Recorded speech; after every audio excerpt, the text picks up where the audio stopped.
Hi, this is Tim Garman for SIT, and we're going to have a look at how to use the pen tool, particularly with a view to putting some power lines into this fire truck image, which is on NZDP 101 assignment C. It's particularly for Z, but any other students wanting to look at how to use the pen tool.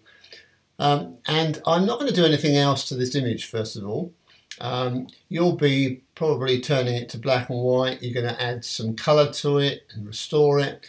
So keep that in mind. All I've done is crop it to remove the original frame. So I'm going to just select the pen tool. And first of all, I'm going to click outside of the image. And I'm going to click and hold the mouse button down and drag. And I get this handle. And as you can see, there's 2 points to this handle and they're both linked. So I move one side and the other side moves correspondingly. So I'm going to come over to this telegraph pole where the power line would join. I'm going to click and drag again, and I keep going until I get the desired path, and then I let go. And so here we can see we've got anchor points either end. So that's an anchor point and that's an anchor point. And then we've got these handles as well. Now I can go to my direct selection tool. That's the one with the white arrowhead. Notice when I do that, the whole path has been selected. So I want to click away and then re-click, and I get the handles appear again. And I can adjust where that path falls and edit it so it's just where I want it to be, with the right amount of sag to it. Now notice that I've just got an anchor point at either end. I don't need one in the middle, and if I click away, that gives me a nice smooth curve. Notice it's in blue. Well, it's only in blue because that just indicates where this path is. We have to stroke the path to add a colour to it. So before we do anything else, I've noticed that one or two people have an anchor point in the centre of this path, and some students' paths are not very smooth, and often the reason for that is too many anchor points. You just need one at either end for this particular path. Now, if I go to my pen tool and pass it over the path, you'll notice that you get a little plus sign appear. Now I can click on that path and add an anchor point. And that means if I then go to my direct selection tool, this path is editable even more.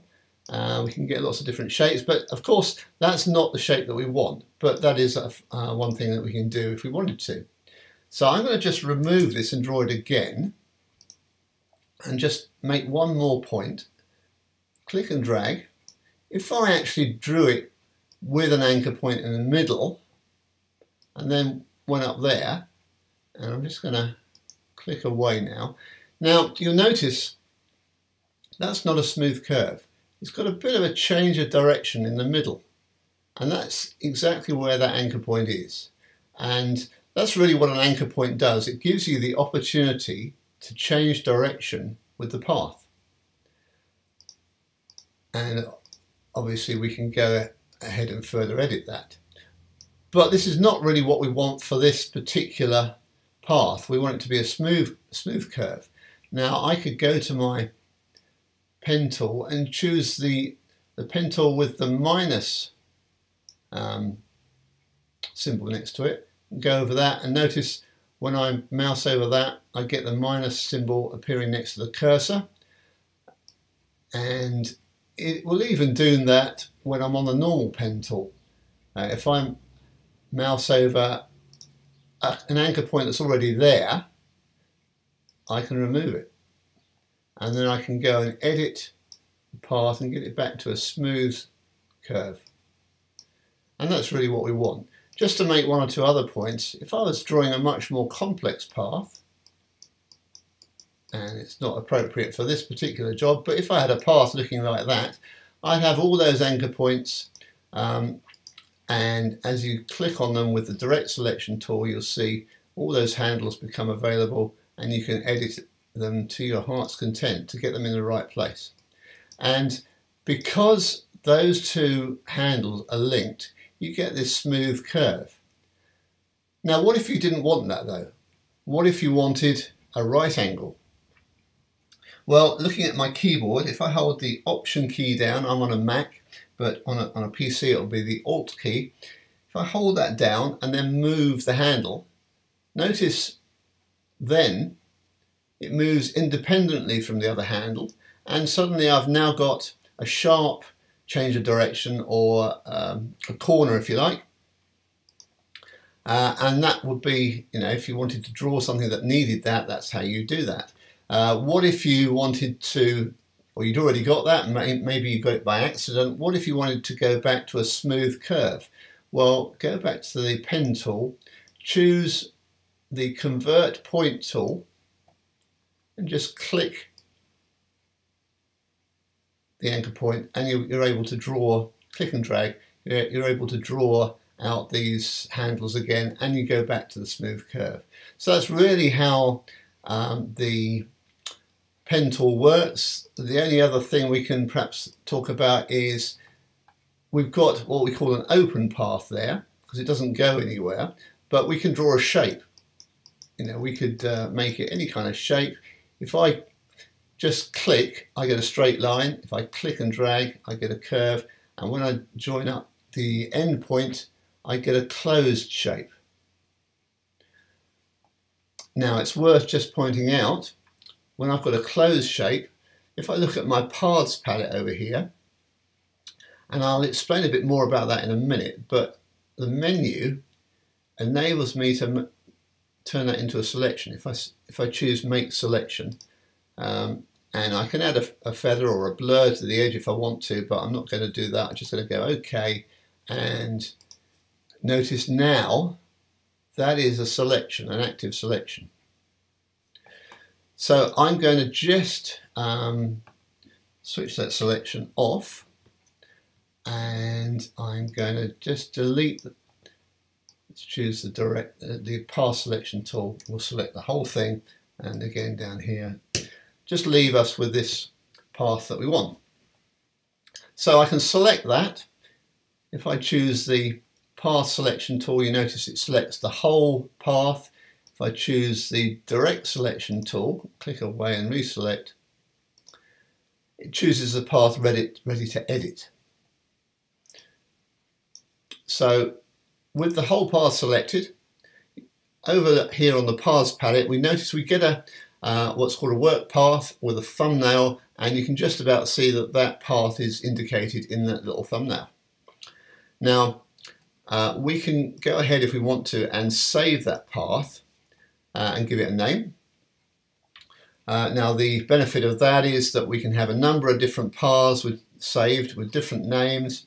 We can go ahead and edit each one individually. They will all be there if we switch the file off, close it down and reopen it.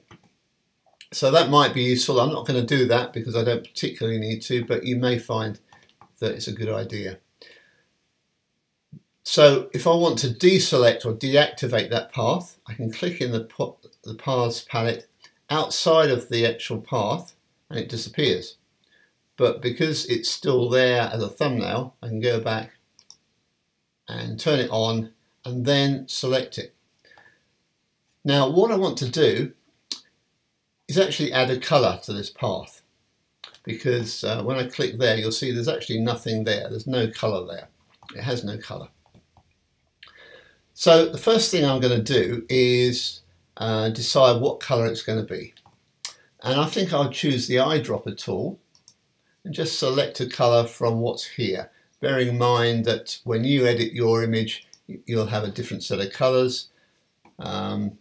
So I'm just going to choose a darker colour, and I've got this appear at the bottom of the Tools palette. The other thing I'm going to do is select the Pencil tool from these options. What that does is it gives me the opportunity to choose a brush size, because that appears in the control strip at the top. So I can choose the brush size, and I've already put 4 pixels in here, but I could make it any width I wanted to. 4 pixels is about right. It's quite a good idea to have some varying thicknesses of power line. The ones that are closer to you are going to be a bit thicker than the ones that are further away. So we can adjust that here. When we've got what we want, and we don't want hardness, or we do want hardness I should say, we want that up to maximum, so we don't want a soft edge. Now we've got presets down here, but we can play with these settings as well. So we'll increase the hardness to maximum so that there's no soft edge. Then we will reselect the path by clicking on the thumbnail, and we'll just choose the path selection tool, activate that path so it's selected, and we're going to stroke that path by coming to the menu in the paths palette, choosing stroke path. Now if you've got more than one path on your thumbnail and there's one of them selected, that will say stroke subpath, because you've got more than one path there. But in this instance there's only one, so it says stroke path, and we'll choose that. Now it gives me this option to select a number of different functions, different tools for different effects. Sticking with the pencil tool, we'll just go OK, and let's get rid of the blue path indicator just by clicking in there. And then we can see we've got a smooth curve indicating our power line. So I'm going to let you continue with that. You'll obviously want to put in several power lines, some straight. I think there's perhaps one coming down from the lamp that could be straight. 2 or 3, well probably 3 or more up here, and then 3 at least over this side as well. When you go, they want to go behind, or as if they're going behind the tyre on the roof here. So in that instance, draw the whole curve across the tyre, stroke it, and you'll do this on a separate layer so that you can access it and isolate it. If you go across the tyre, switch the path off then by clicking in here once you've stroked the path with the colour, and then just rub out the bit that goes across the tyre. Don't try and draw the path to the tyre and then draw a path on the other side of the tyre, because it just won't look as if it lines up. So just go straight across it on a separate layer and then rub the bit out that goes across the tyre.